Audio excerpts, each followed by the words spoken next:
Hello दोस्तों, आप सभी का स्वागत है हमारे ऑनलाइन वेब ट्यूटर चैनल पे। मैं हूं संजय। इस कोर्स से गाइस हम जो कंटिन्यू करने वाले हैं वो है हमारा कोडिग्नाइटर फॉर फ्रेमवर्क, जो कि फ्यूचर वर्जन है कोडिग्नाइटर का। और हालांकि ये पहला वीडियो है हमारा।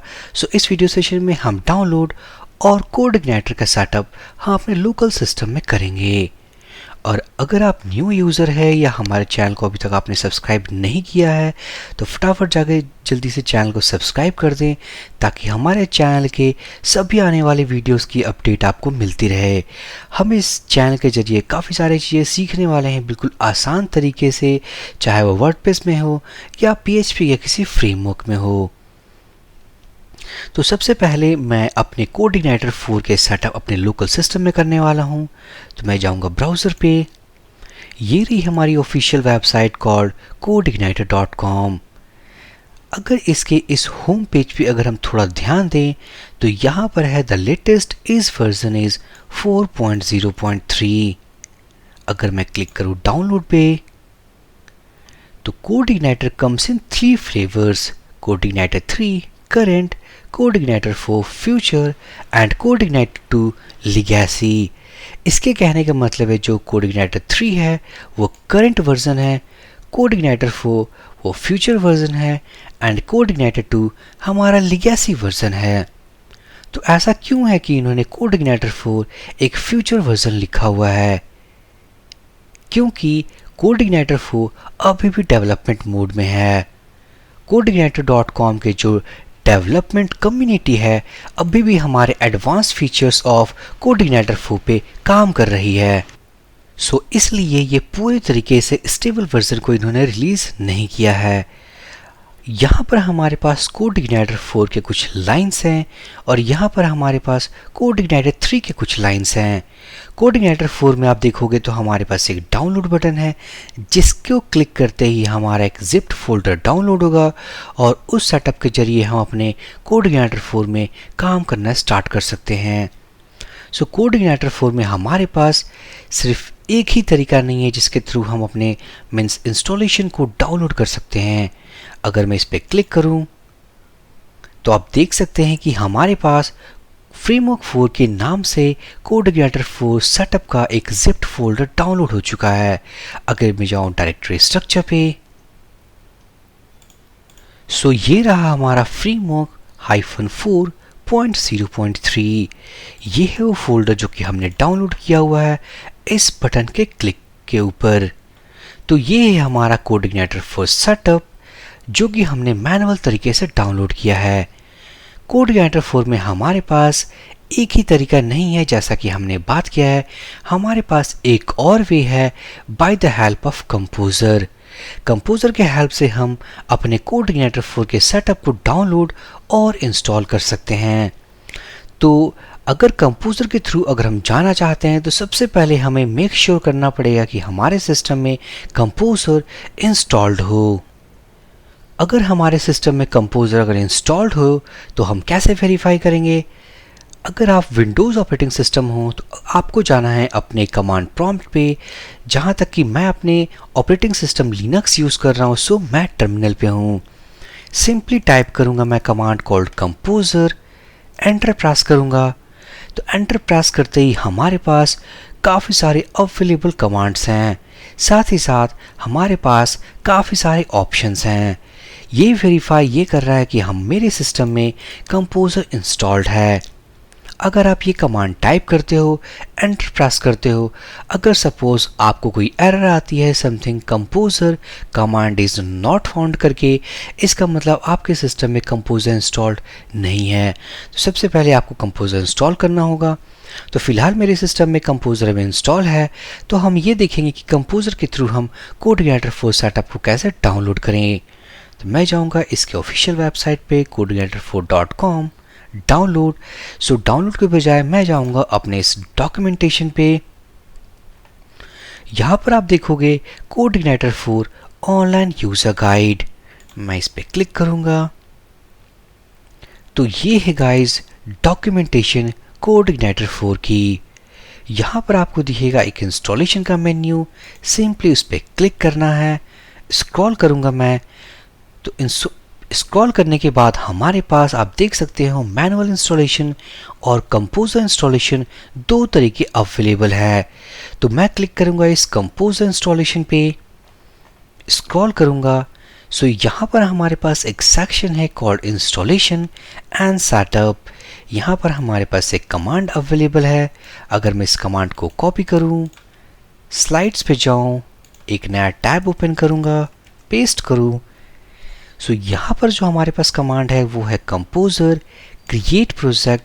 हम एक प्रोजेक्ट क्रिएट करने वाले हैं by the help of composer, और वो जो प्रोजेक्ट हम क्रिएट करेंगे वो होगा कोडिग्नाइटर 4 का ऐप स्टार्टर, और ये है वो फोल्डर।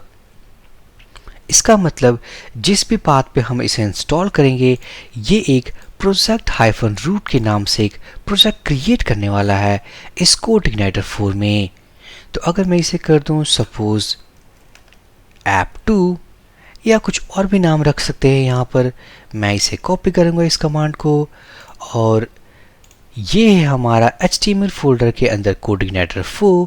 सो मैं क्या करूँगा, अपने टर्मिनल पे जाऊँगा, मैं कहूँ cd var www html cd और ये कमांड टाइप कर रहा हूँ। इसका मतलब हम इस डायरेक्टरी के अंदर जाने वाले हैं, और हमारे पास है कोडिग्नाइटर -4। एंटर प्रेस करूंगा। सो इस फोल्डर के अंदर हमारे पास एक जिप्ड फोल्डर है जो कि हमने डाउनलोड किया है। मैं अपने उस कमांड को पेस्ट करूंगा, composer create project CodeIgniter 4 app starter app 2। तो जैसा कि हमने डिस्कस किया है कि इस कमांड को रन करते ही ये ऐप 2 के नेम से एक फोल्डर क्रिएट करेगा हमारे इस डायरेक्टरी स्ट्रक्चर के अंदर। सो मैं इसे एंटर प्रेस करूंगा। ये थोड़ा टाइम लेगा बिकॉज ये टोटली डिपेंडेंट है हमारे इंटरनेट स्पीड के ऊपर। अगर इंटरनेट स्पीड अगर हमारी अच्छी हुई तो जल्दी डाउनलोड हो जाएगी, क्योंकि प्रोजेक्ट के साथ साथ डिपेंडेंसीज भी ये इंस्टॉल करता है।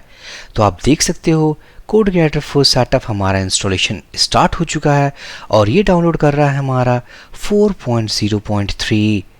प्रोजेक्ट क्रिएट करने के अलावा ये काफ़ी सारे पैकेजेस और डिपेंडेंसीज भी इंस्टॉल करता है। सो उन डिपेंडेंसीज के इंस्टॉलेशन प्रोसेस को बिल्कुल सही तरीके से जाने के लिए हमारे इंटरनेट स्पीड थोड़ी अच्छी होनी चाहिए। सो हमें थोड़ा वेट करना पड़ेगा। आप देख सकते हैं काफ़ी सारे डिपेंडेंसीज ये इंस्टॉल कर रहा है और फाइनली हमारा सेटअप कंप्लीट हो चुका है। अगर मैं क्लियर करूँ टर्मिनल को, ls प्रिंट करूँ मीन्स लिस्ट फाइल्स, सो हमारे पास एक ऐप2 नाम का फोल्डर है और ये है वो मैनुअल जिप्ड फोल्डर जो कि हमने डाउनलोड किया था।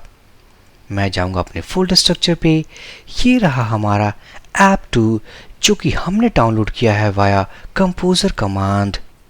अगर हम इस डाउनलोडेड सेटअप को अगर रन करना चाहते हैं, कोडिग्नाइटर 4 में हमारे पास एक स्पेशल कमांड है जो कि हमारे डेवलपमेंट सर्वर को ऑन करता है और हमारे एप्लीकेशन को ब्राउज़र पे रेंडर करता है।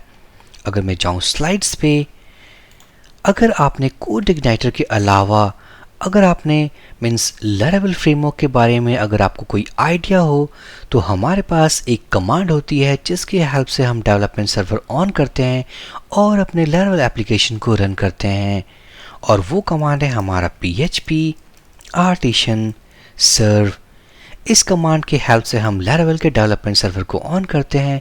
सो हूबहू हमारे पास कोडिग्नाइटर 4 में हमारे पास भी एक डेवलपमेंट सर्वर कमांड है जिसके थ्रू हम ऑन करते हैं और एप्लीकेशन को रन करते हैं। वो कमांड है हमारा php spark और serve। ये कमांड मैं बता दूं, एक्चुअली कोडिग्नाइटर 4 में हमारे पास काफ़ी सारे एडवांस्ड फीचर्स हैं, साथ ही साथ हमारे पास एक स्पार्क मॉड्यूल है। स्टेप बाय स्टेप इस कोर्स में हम सारी चीज़ों को बिल्कुल अच्छे तरीके से पढ़ने वाले हैं। तो अगर मैं इस कमांड को कॉपी करूं, php spark serve को, जाऊं टर्मिनल पे, और आपको याद हो तो हमने एक ऐप2 फोल्डर क्रिएट किया हुआ है। सबसे पहले मैं उस ऐप2 फोल्डर के अंदर जाऊंगा और ये रहा हमारा वो फाइल जो कि हमने डाउनलोड किया हुआ है कॉल्ड ऐप बिल्ड, और ये काफ़ी सारी फाइल्स हैं। सो फाइल्स एंड फोल्डर्स के बारे में हम नेक्स्ट वीडियो में बात करेंगे। सो ऐप2 के अंदर अब मैं जो कमांड टाइप करने वाला हूँ php spark सर्व, इसे टाइप करते हुए PHP स्पार्क सर्व, इस कमांड को टाइप करते ही अगर मैं एंटर प्रेस करूंगा तो ये एक डेवलपमेंट सर्वर ऑन करेगा। कोडइग्नाइटर CLI टूल, CLI मतलब कमांड लाइन इंटरफेस टूल, इसने एक डेवलपमेंट सर्वर ऑन किया हुआ, लोकल होस्ट और जो पोर्ट है हमारा 8080। सो अगर मैं इसे ओपन करूं, सो कॉपी लिंक एड्रेस, यहाँ पर जाऊं, ओपन करूं तो आप देख सकते हैं हमारा एप्लीकेशन रन हो चुका है। तो ये था गाइस कि हम PHP स्पार्क सर्व कमांड की हेल्प से अपने डेवलपमेंट सर्वर को कैसे ऑन करें और एप्लीकेशन को ब्राउज़र पे कैसे रन करें। हमारे पास यही एक तरीका नहीं है। अगर आप इंटरेस्टेड नहीं हो PHP स्पार्क सर्व के थ्रू रन करने के लिए, तो आप simply application setup means project folder के थ्रू हम एप्लीकेशन को रन कर सकते हैं। तो मैं इसे क्लोज करूंगा क्योंकि यहाँ पर इन्होंने कहा हुआ प्रेस Ctrl+C टू स्टॉप। सो मैंने Ctrl+C प्रेस किया था। प्रेस करते ही हमें पता है कि ये डेवलपमेंट सर्वर बंद हो चुका है। सो अगर मैं इसे रिलोड करूंगा, अब वो पेज काम नहीं करेगी क्योंकि डेवलपमेंट सर्वर हमने बंद कर दिया है। मैं जाऊंगा फोल्डर स्ट्रक्चर पे और मैं इसे अब रन करने वाला हूं अपने फोल्डर के नेम से। तो ये है हमारा HTML क्योंकि ये है हमारा local host CodeIgniter for app2। मैं जाऊंगा ब्राउज़र पे और टाइप करूंगा local host CodeIgniter for app2, enter press करूंगा तो ये रहे हमारे सारे फाइल्स और फोल्डर्स जो कि हमने डाउनलोड किया था कंपोजर के थ्रू। मैं इस पर क्लिक करूंगा पब्लिक और ये फाइनली रन हो चुकी है, लेकिन हमारे पास इस फाइल में कोई एरर है।